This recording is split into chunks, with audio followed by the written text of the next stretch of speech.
The rest of the snake was not visible. When he let go, I knew I was in trouble. Okay, you knew that. I knew I was in trouble. I had severe pins and needles, no metallic taste, but I didn't think I was going to die. But I didn't think I was going to live as well. The doctor asked me, "Are you still breathing?" I knew it was a black mamba.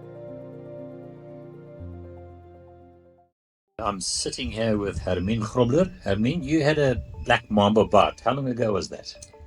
Today, 2 months ago. Exactly. 2 months. Yes. How did it happen? Well, there was a request on the rescue group for a snake in an engine in Diepsloot. The car was brought in from Limpopo with a snake in it on a low bed. And you had no idea what snake it is? I knew it was a black mamba. Oh, you knew it from the beginning? Yes. Okay. They posted a photo. Oh, okay. Yes. So I said I will take the call, and when I got there, the engine was open already, and all I could see was a piece of the snake. What, right down at the back of the engine. The rest of the snake was not visible, and I didn't want to lean too far in because I didn't know where's the rest of the snake. So as I reached in with my tongs and I touched his tail, the head came out in the front of the engine from somewhere, and he just bit me on the hand. And you know, we spoke about this after your bite, and as one of the first things that I said to you, it's the type of thing that can happen to me or to anyone. It's just one of those unfortunate things, and it's not something that you anticipate, but these accidents happen. They happen very, very easily. So it doesn't matter how many years of experience you have and what you've done and all that sort of jazz, things happen. Yeah.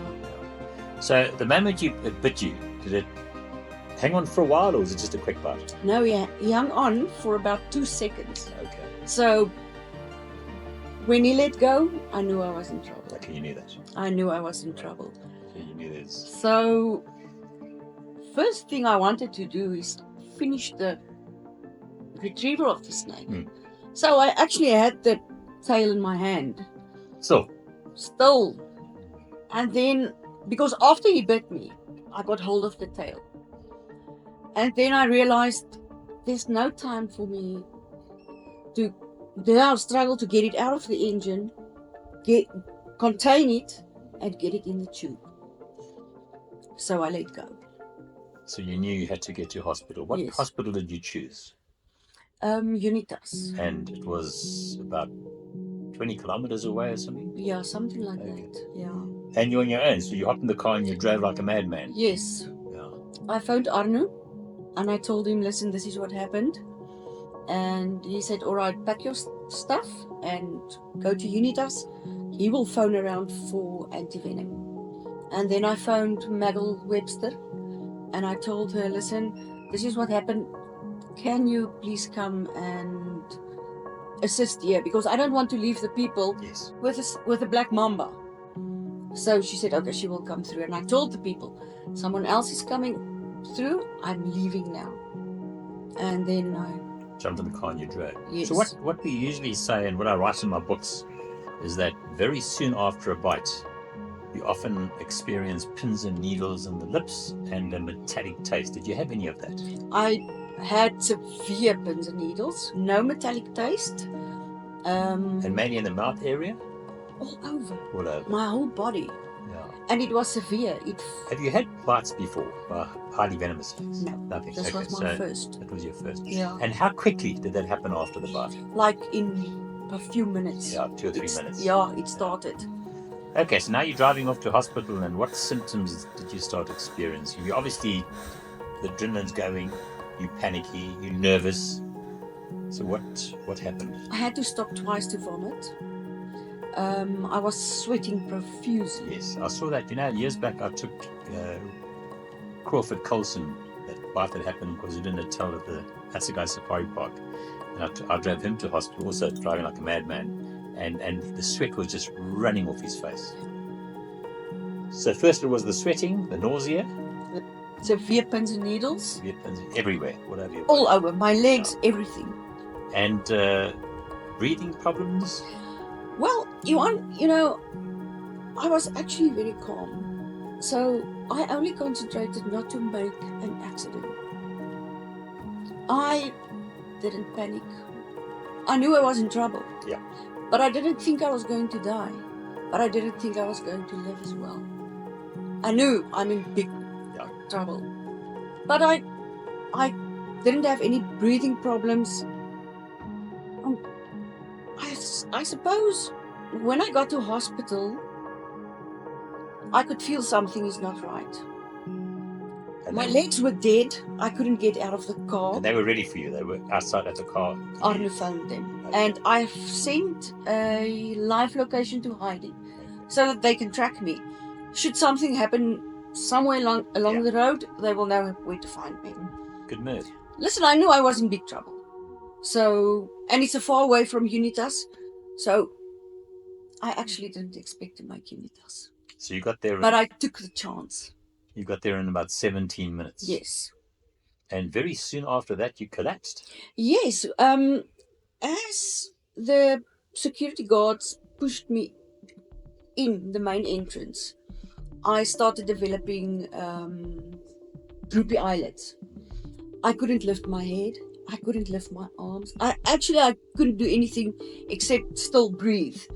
And I told them to be quick. And when he pushed me into casualties, I couldn't see any heads. I only saw feet. And I told my words to them were, please prepare for intubation. And when they lifted me out of the chair and put me on the bed, I was out there. And then you pretty much don't remember or knew anything for about 3 days. Yes.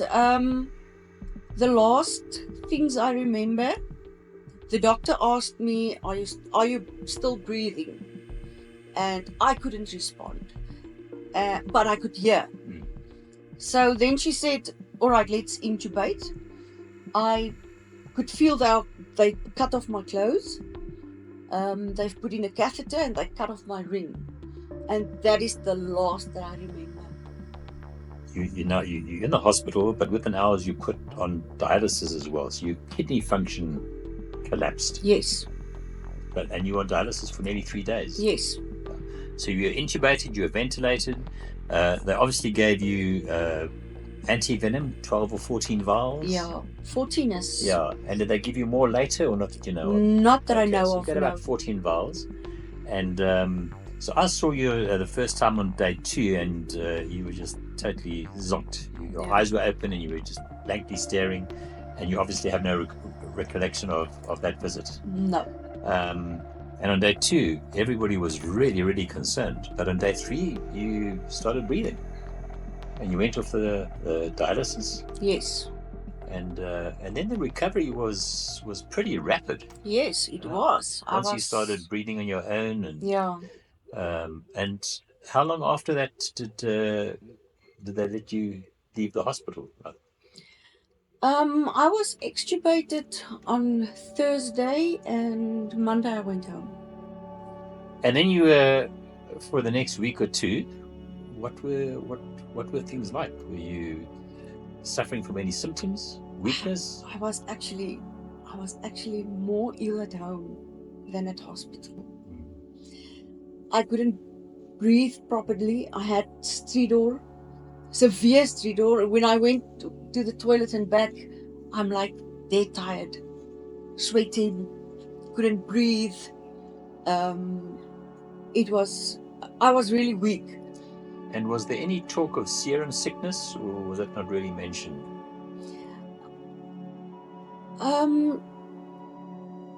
They've told me that I might experience flu-like symptoms, and that can be due to the antivenom. Yes. But I've never experienced that. And when you got the antivenom, not that you would remember, you had no severe allergic reaction or anything.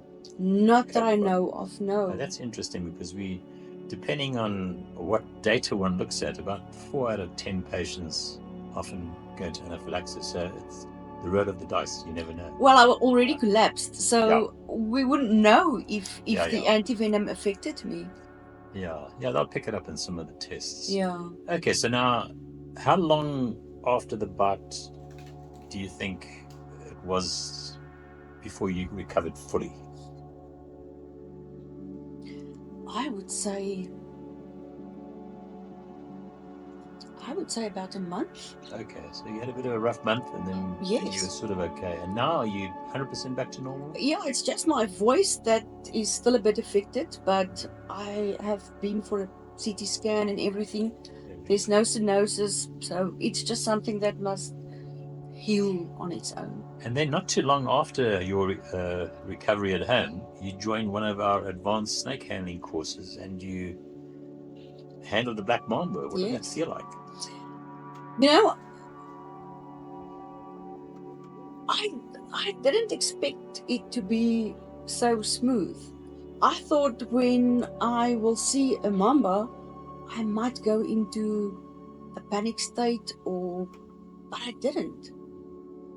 I must be honest, if I go out on a call now and it's a mamba, I won't catch it.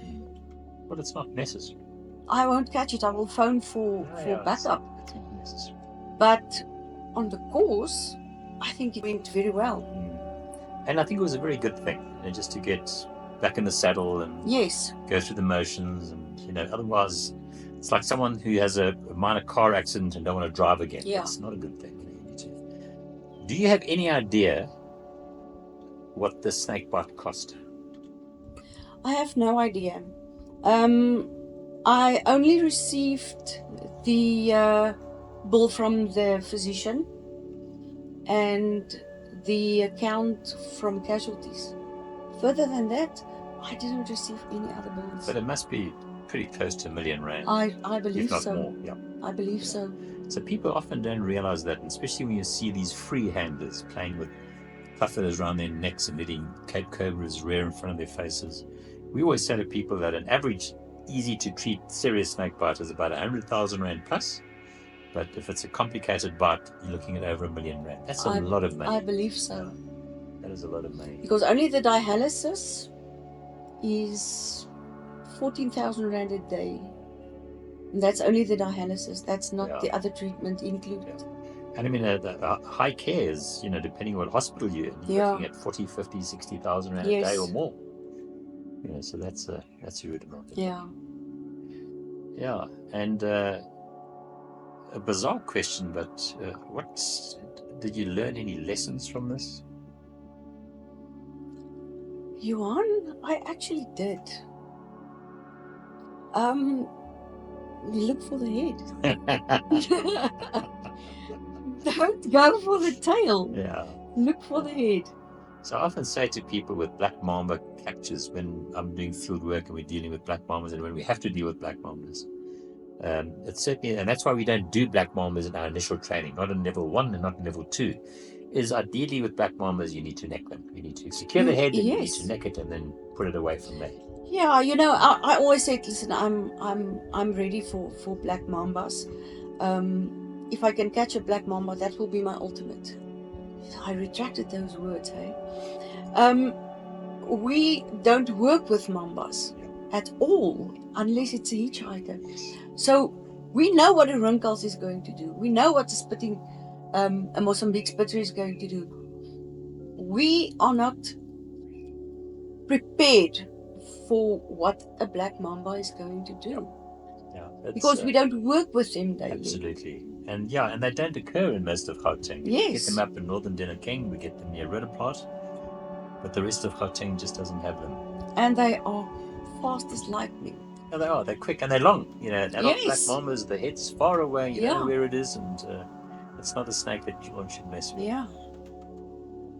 Mina, thank you. It was very nice to chat about that, and we appreciate your time. Thank you, Anna. I appreciate your time as well.